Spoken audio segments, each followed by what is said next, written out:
16 सोमवार व्रत कथा। भगवान शिव अपनी पत्नी पार्वती के साथ एक बार घूमते हुए धरती के अमरावती शहर पहुँचे। वहाँ शिव जी का एक बड़ा सा मंदिर राजा ने बनवाया था। शिव पार्वती दोनों को वह मंदिर पसंद आया, इसलिए दोनों वहीं रहने लगे।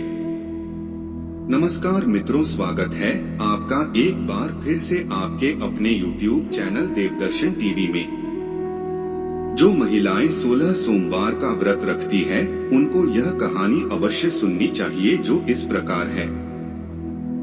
कुछ दिनों बाद मां पार्वती ने भोलेनाथ से कहा, प्रभु, मुझे चौसर खेलने की इच्छा है।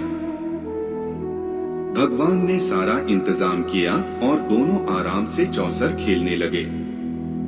तभी वहां मंदिर के पुजारी आ गए। पुजारी को आता देख मां पार्वती ने पूछा, आप बताइए, हम दोनों में से कौन यह खेल जीतेगा? जवाब में उन्होंने कहा, महादेव ही जीतेंगे। जैसे ही चौसर का खेल खत्म होने लगा तो पार्वती मां जीत गईं। माता पार्वती ने पुजारी की बात गलत साबित होने पर उन्हें झूठ बोलने की सजा के रूप में श्राप देकर कोढ़ी बना दिया। फिर पार्वती शिव जी के साथ कैलाश लौट गईं। अब लोग उस कोढ़ी पुजारी से दूर भागने लगे। राजा ने भी उसे मंदिर के कार्य से मुक्त करके किसी दूसरे ब्राह्मण को मंदिर का पुजारी नियुक्त कर दिया। कोढ़ी पुजारी भी उसी मंदिर के बाहर बैठकर अपने लिए भिक्षा मांगने लगा। कुछ दिनों बाद उस मंदिर में स्वर्ग से अप्सराएं आईं। पुजारी को देखकर उन्होंने उसकी हालत का कारण पूछा। उसने मां पार्वती द्वारा मिले श्राप के बारे में उन्हें बता दिया।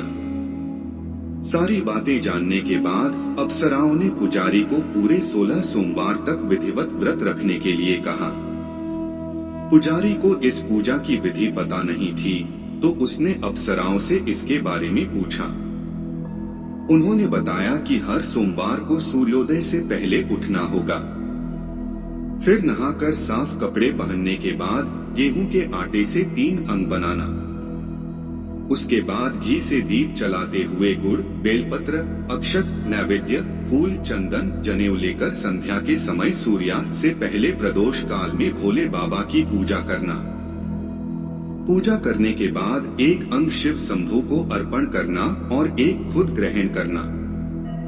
उसके बाद बचे हुए अंग को आसपास के लोगों में प्रसाद के रूप से बांट देना।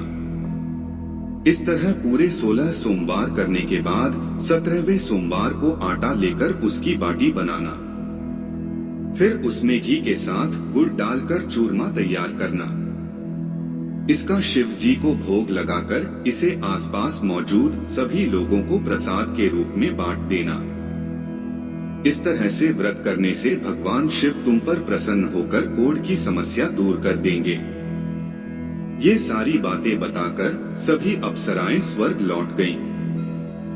उनके लौटने के बाद पुजारी ने हर सोमवार को विधिवत व्रत और पूजन किया।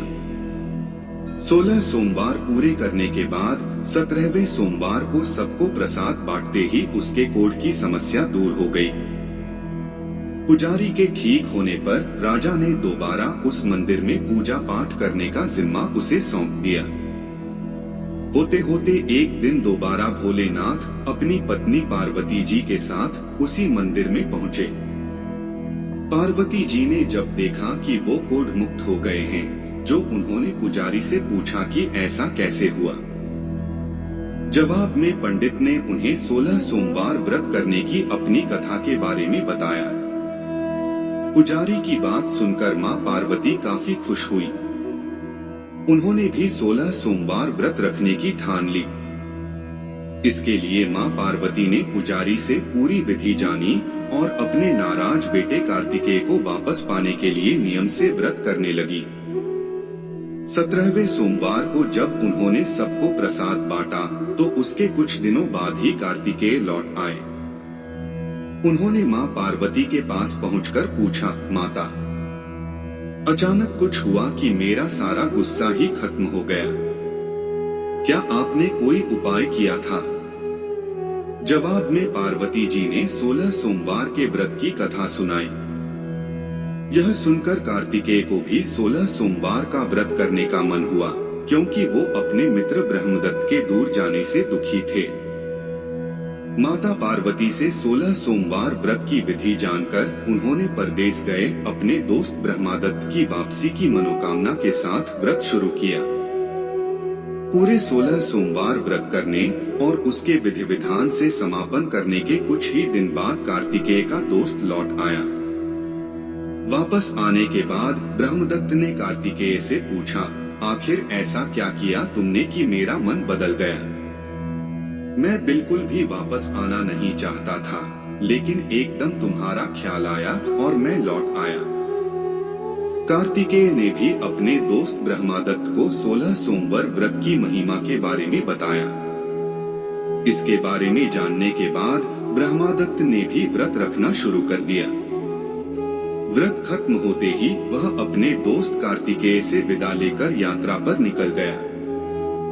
दूसरे नगर पहुंचते ही ब्रह्मदत्त को पता चला कि राजा हर्षवर्धन ने अपनी बेटी गुंजन के विवाह के लिए स्वयंवर रखा है। राजा की प्रतिज्ञा है कि उनकी हथिनी जिस भी लड़के के गले में माला डालेगी वही उसकी बेटी से विवाह करेगा। उत्सुक होकर ब्राह्मण भी महल पहुंच गए। वहां कई सारे राजकुमार थे। उसी वक्त हथिनी ने अपने सूंड में माला उठाई और ब्रह्मदत्त के गले में डाल दी। राजा ने अपनी प्रतिज्ञा को पूरा करने के लिए ब्राह्मण ब्रह्मदत्त से अपनी बेटी का विवाह करवा दिया। शादी के बाद ब्राह्मण से उसकी पत्नी ने पूछा, आखिर आपने ऐसा कौन सा अच्छा कार्य किया था कि हथिनी ने सबको छोड़कर आपको मेरे लिए चुना? ब्रह्मदत्त ने उसे 16 सोमवार व्रत के बारे में बताया। राजकुमारी ने यह सब जानने के बाद अपने पति से विधि पूछकर व्रत करना शुरू कर दिया।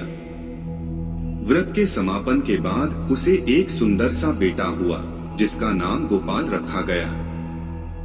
गोपाल जब बड़ा हुआ तो उसने अपनी माँ से पूछा, आखिर मैं आपके ही घर पैदा क्यों हुआ? कौन सा शुभ कर्म आपने किया था?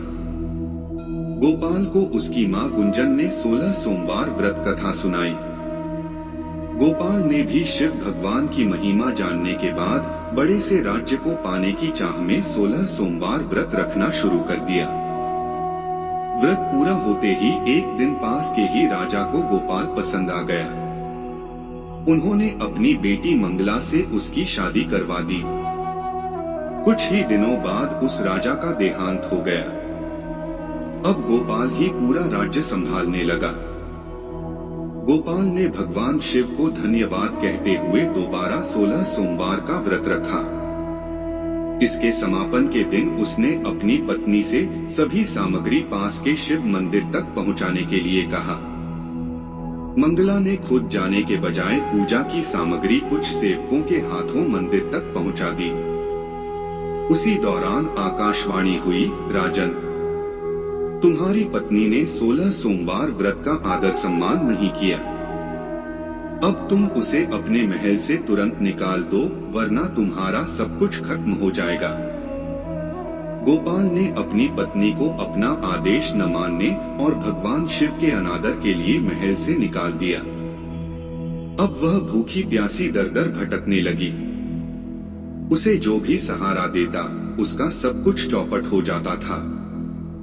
एक दिन उसने एक बुढ़िया की सूत की गठरी को छुआ तो सारा सूत हवा में उड़ गया।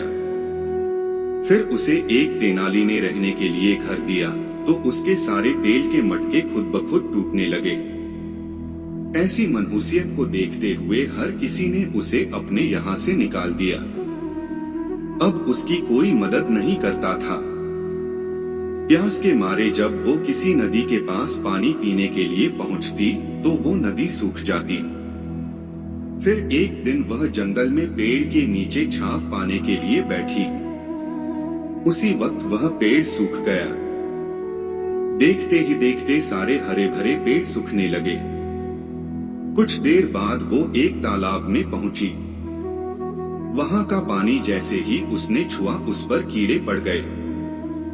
यह सब देखकर वो हैरान हो गई और उसी कीड़े वाले पानी को उसने पी लिया। भटकते भटकते एक दिन रानी पुजारी के पास पहुंची। उसे देखकर पुजारी समझ गया कि इसके साथ कुछ सही नहीं चल रहा है। उसने रानी को मंदिर में ही रहने की इजाजत दे दी।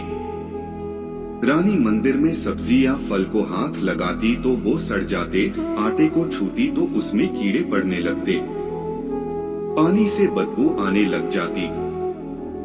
यह सब देखकर पुजारी ने कहा, लगता है तुमसे कोई बड़ा अपराध हुआ है, जिससे नाराज होकर देवताओं ने तुम्हें दंड दिया है। इस बात के जवाब में रानी ने पुजारी को शिव की पूजा करने के लिए सामग्री से जुड़ी पूरी कहानी बता दी।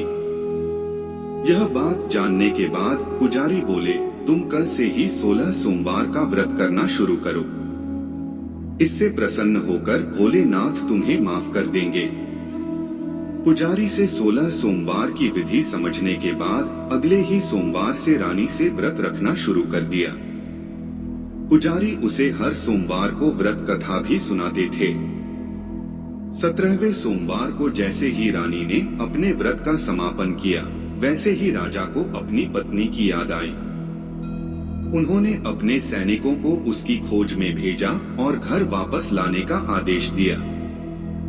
सैनिकों को जब पता चला कि वो मंदिर में रह रही हैं, तो उन्होंने रानी को अपने साथ चलने की प्रार्थना की।